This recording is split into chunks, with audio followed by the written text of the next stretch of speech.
I know it's hard to let go of your fears and your limitations.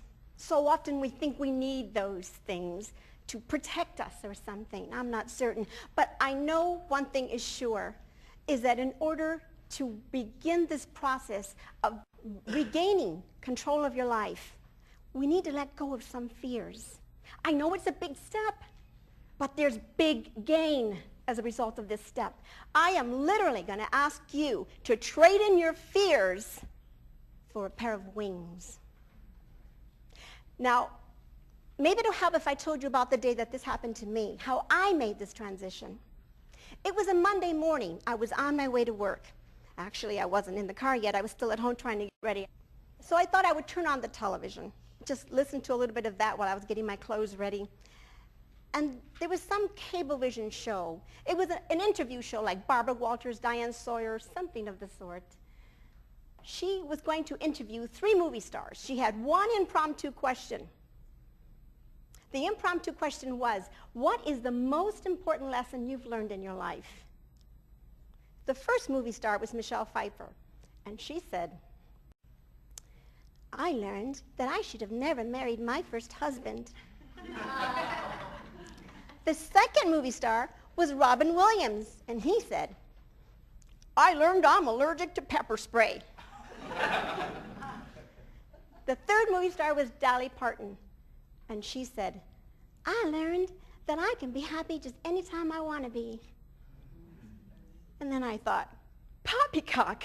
It's ridiculous. Imagine being able to just decide to be happy. Well, gee, maybe I could do that if I was Dolly Parton and I had that kind of fame and fortune and those big talents. But then Dolly went on and she said, happiness is something that starts inside of you and it just flows out of you and into the rest of your life. And I thought, gee, I want that. I want that kind of peace. Imagine if I could actually do that. So I decided that day on my way to work that I was going to just say to myself over and over again, I'm happy with my job. I'm happy with my job. And I'm sure you know that every cell in my body was screaming out, you are such a liar! I dreaded going there to see that crazy office again, but the entire day, regardless of how crazy it got, I kept saying to myself, I'm happy with my job, I'm happy, I'm happy, I'm happy. And things did start to change. I actually began to see the women in my office with different color of glasses. It was different, everything was different. It was brighter, and they looked smaller. And they weren't so big and scary like monsters anymore. They were afraid.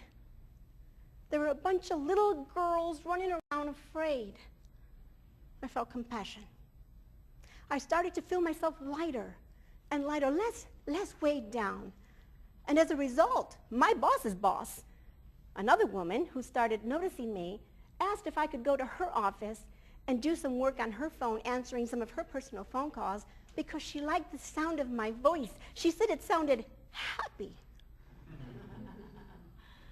One thing led to another. I had my promotion, I had my increase in salary, and that mantra of I'm happy with my job turned into I love my job. I love my job. And now I know that the reason that I was able to get to that place was because I forced myself to change my perception. I turned myself around. You do it by yourself. You make the decision. Big chance, big gain.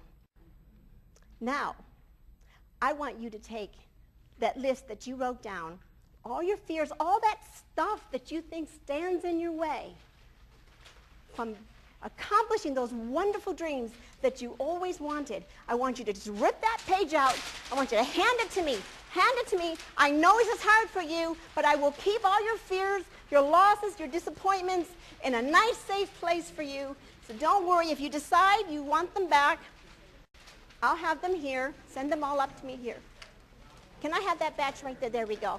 There we go. This is it. Oh, don't you worry. I'm going to take really good care of every one of you. Oh, yes. Oh, Oh, yes. Oh, look at all treasures. Oh, lots of treasures.